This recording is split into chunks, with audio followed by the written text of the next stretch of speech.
You probably know him as the best digger in Egypt. But before he was helping Indiana Jones outwit Germans and dodge ancient death traps, Sallah lived a very different life. And it started long before Raiders of the Lost Ark. Sallah was born in 1897, right in the heart of Cairo.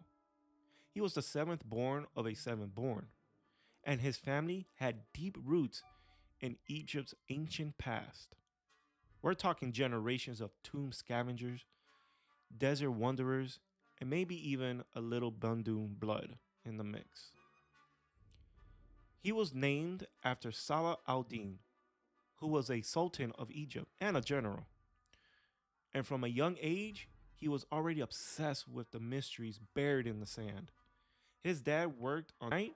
He went from curious kid to the man of the house, raising his four brothers, six sisters, and his mother.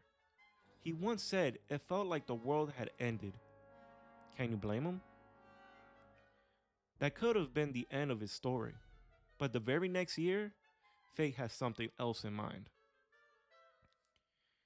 In 1913, Sallah meets a teenage American with way too much energy and a habit of getting into trouble. His name, you guessed it, Indiana Jones. And get this, they hit it off instantly. Sallah became Indy's guide around the pyramids. They joked, they explored, and somewhere along the way, they accidentally stumbled into Tutankhamun's tomb. Yep, almost a full decade before Howard Carter made it famous.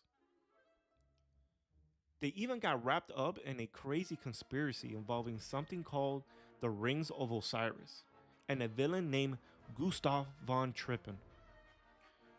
It was pure indie style chaos, and it bonded them for life. Now, here's the kicker. Back then, Sallah hated kids, said he never wanted any. Too much responsibility, too much noise, they smell. Fast forward a few decades, man got 9 kids. He could start his own basketball team. And at least 2 grandkids by the late 60s. Life had other plans. If you ever wished we got a whole spin off just about young Sallah, maybe with young Indy exploring pyramids and running from curses, let me know in the comments. What would you want to see in a young Sallah prequel show or movie? And hey, smash that like button if you subscribe, if you're a fan of Sallah. And with that being said, always remember, choose wisely.